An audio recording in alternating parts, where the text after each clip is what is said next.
Salam sejahtera Malaysia, terima kasih kerana menonton video-video dalam channel ini.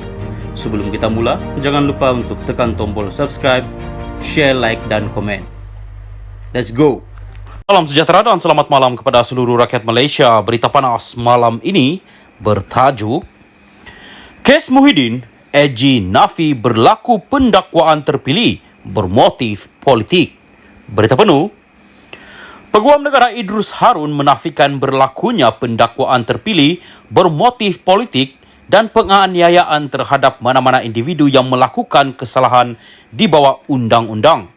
Keputusan untuk mengenakan pertuduhan terhadap mana-mana orang adalah berdasarkan keterangan dan fakta hasil daripada penyiasatan dan bukan atas desakan oleh mana-mana pihak atau faktor lain. Keputusan dibuat dengan adil berdasarkan keterangan dalam kertas siasatan. Tiada memihak kepada sesiapa berlandaskan teras integriti bagi memastikan mangsa, saksi tertuduh dan orang awam memperoleh keadilan yang sewajarnya selaras dengan bidang kuasa peguam negara yang diperuntukkan di bawah perkara 145-3 Perlembagaan Persekutuan, katanya pada satu kenyataan melalui Jabatan Peguam Negara hari ini.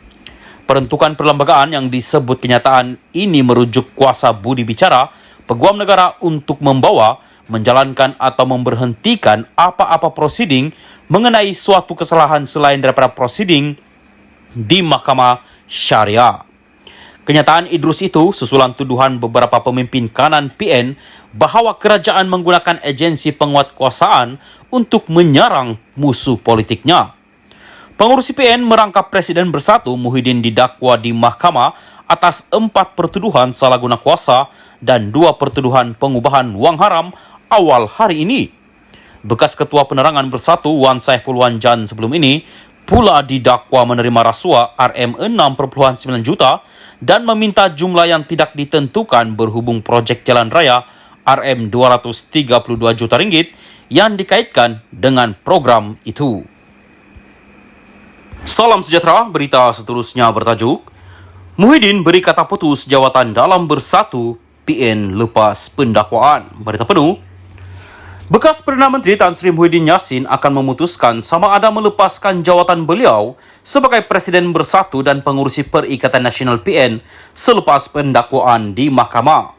Tunggulah, saya belum didakwa. Nanti kita akan buat keputusan dan kita akan umumkan, katanya kepada pemberita di luar Ibu Pejabat Suruhanjaya Pencegahan Rasuah Malaysia SPRM selepas memberi keterangan lebih 8 jam. Terdahulu, beliau tiba di Ibu Pejabat SPRM pada 11.15 pagi tadi untuk dirakam percakapan bagi melengkapkan proses siasatan akhir berhubung projek program Jana Ekonomi Pemerkasaan, kontraktor Bumi Putera Berwibawa Jana Wibawa dan isu berkaitan. Muhyiddin kemudian ditahan pada 1 tengah hari dan dibebaskan pada 8.20 malam tadi. Ahli Parlimen Pagau itu dijangka didakwa di Mahkamah Kuala Lumpur esok dan bakal berdepan pertuduhan di bawah Akta SPRM 2009 serta Seksyen 4-1B Akta Pencegahan Pengubahan Wang Haram, Pencegahan Pembiayaan Kegenasan dan Hasil daripada Aktiviti Haram 2001.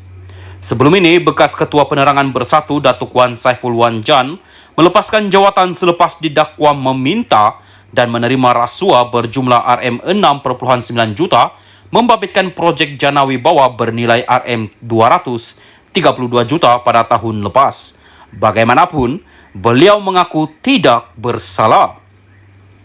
Muhyiddin juga berkata beliau bakal berdepan 7 pertuduhan berkaitan projek Jana Wibawa dan rayuan pembatalan cukai oleh ahli perniagaan Tan Sri Syahid Mokhtar Al-Bukhari.